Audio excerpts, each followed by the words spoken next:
அப்பனே முருகா, இந்த சூனாப்பானாவின் வீரம் உலகமெல்லாம் பரவ அருள் புரிவாய் அப்பனே, அருள் புரிவாய். மாதிரி ஒரு வேண்டுதலை முன்னிட்டிருக்கும் அனைத்து நல்லுள்ளங்களுக்கும் ஹாப்பி நியூ இயர். நீண்ட இடைவெளியின் காரணமாக உங்க வீட்டு பிள்ளையார் நினைச்சு என்ன மன்னிச்சுக்கோங்க. பனி பெஞ்சாலும் பனிக்கு வெயிலுக்கெல்லாம் அசர மாட்டேன் அப்படின்னு சொல்லிட்டு டயட்டுன்னு அன்னைக்கு ஆரம்பிச்ச நாள் தான் இந்த நியூ இயர்.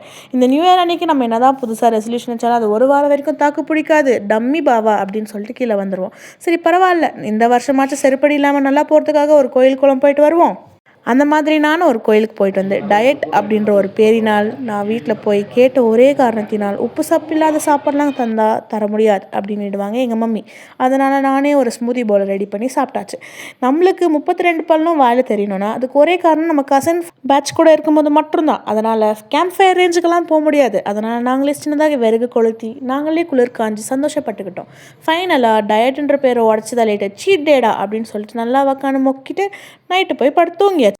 உங்கள் நியூ இயர் எப்படி போச்சுன்னு கமெண்ட்டில் சொல்லுங்கள். பாய். சப்ஸ்கிரைப் பண்ணிக்கோங்க.